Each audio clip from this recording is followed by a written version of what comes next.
Welcome to SwitchCorner, my name is Alex and today we're taking a look at Neptunia Senran Kagura Ninja Wars on the Nintendo Switch. A crossover of two different IPs with somewhat different styles. Think one a more playful series and the other somewhat more serious in tone. But is it going to be worth your time and cash, and how does the port stand up? Well, hit subscribe, join us here on SwitchCorner for reviews and deals near daily, and let's get started.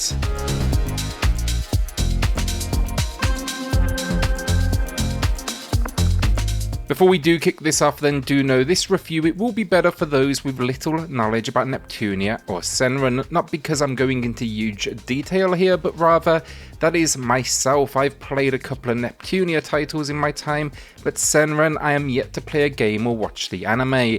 I'll basically be able to answer today, can you jump in and experience this one without any sort of connection? The story then are two nations, they struggle for control over this world, each home to its own style of martial arts. During this tension though, it's determined a competition, it would take place to crown a champion and leader. Now that sounds like a relatively sensible way to handle things, keep war away from the people, but a problem occurs. During this competition, an army of mechanical ninjas they attack, taking control of much of the land. Now we must band together, characters from Neptunia and Senran, and face this war together. It's honestly decent, it's kinda clear I'm missing references in here, but the plot points are simple enough to follow without any prior knowledge.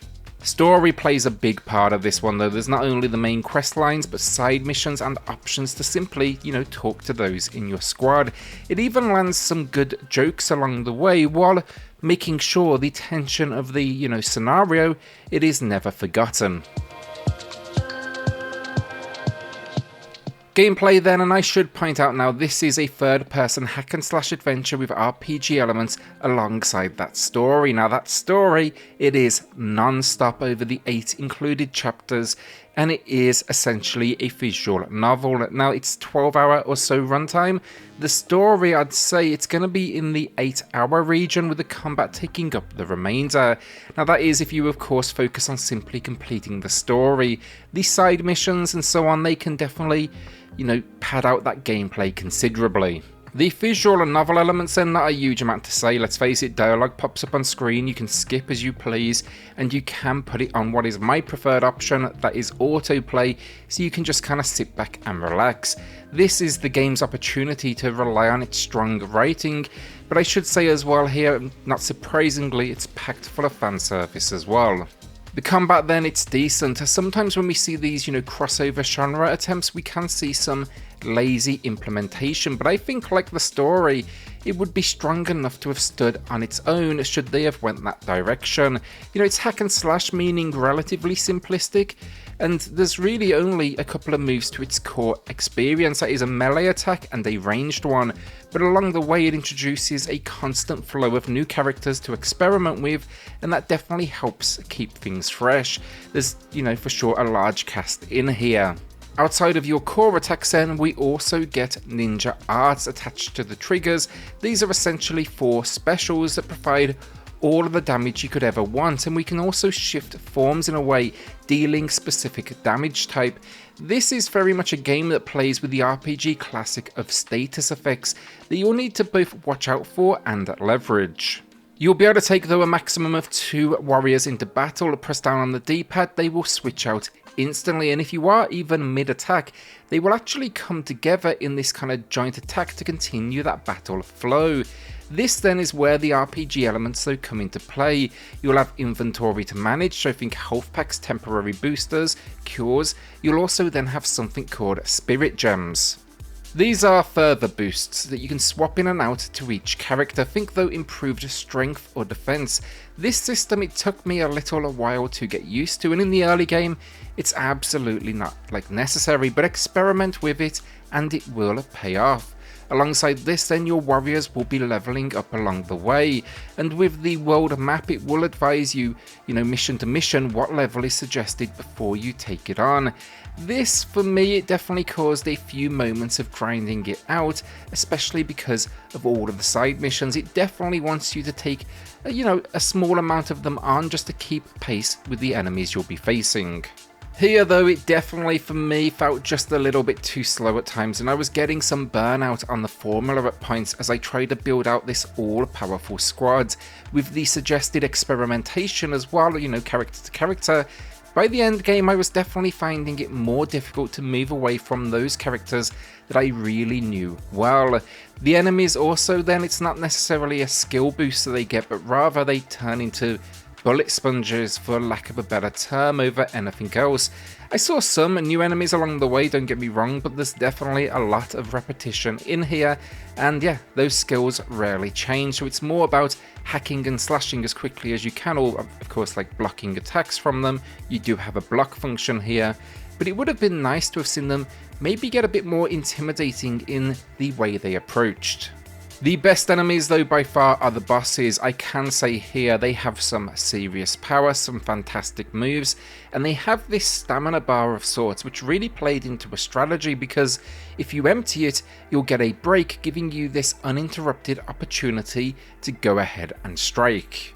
Outside of this then, we do get a world map as well. It's a menu essentially, and here we can look into specials, change our character selection, work on the equipment they use, visit a market where we can buy and sell items and equipment of course. You can accept new quests, view a gallery, talk to characters, which is often the option to push the story forward.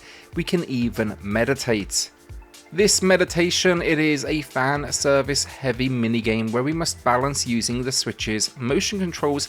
It's actually pretty challenging though, and it's good to see they made use of, the Switch's capabilities. Overall though, for gameplay, the fact it has a heavy focus on visual novel, that will not be for everyone, but don't think this is a game that then has it padded out with undercooked gameplay. That is not the case. It is a good time, it's fast, it dials up the challenge, even if I do think they could have handled that difficulty ramp a little bit better. And yeah, the Switch build then also includes 2 new difficulty modes, that's easy and hard, as well as some alternate costume DLC. Visually then, it's okay. First though, the performance is surprisingly good in the gameplay portion of the experience. Rarely saw any stumbles outside of the endgame content, and even then it wasn't bad. You could just feel some slight frame rate fluctuations. Then the gameplay, the characters, the animations they have, they look fantastic. Enemies somewhat basic in both design and animation however, and the world is honestly just kinda bland. Think desert locations, small towns, spaceships. It's nothing you've never, seen before, but also it's mostly lifeless areas and simplistic maps. It's not bad, but given the creativity of the characters involved, it does feel like a misstep. I think more varied and interesting areas, they would have helped my issues around the grind. Just give me something almost to see. Outside of an impressive opening intro video then, the visual novel elements are kind of what you would expect, largely motionless characters alongside text. Could have done with some extra animations and postures though. I noticed this at moments where they try to move the characters around the screen and they just kind of slide across the bottom.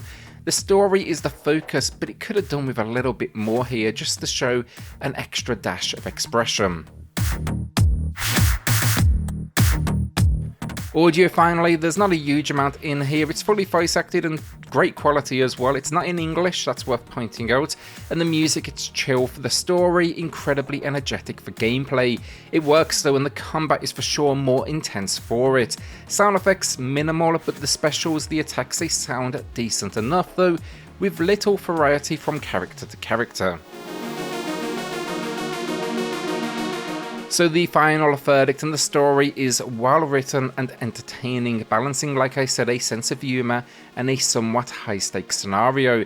Now, as someone that's not hugely knowledgeable with either series though, it felt to me like they balanced the characters, across both entries very well. The gameplay then, it has solid hack and slash action with some relatively well developed RPG mechanics. Where does it fall short though? There's a grind in here, and then graphically it's just a little bit bland across the board. The visual novel elements are as basic as they come, given that character postures rarely change, and then the action, the locations are just dull, which is a shame because it's clear the character model saw a lot of effort and they probably deserve better locations than this. I think overall then, experience with the names or not, you'll be able to enjoy this one, but you've really got to enjoy visual novels because there's a whole lot of like sitting back, watching and reading.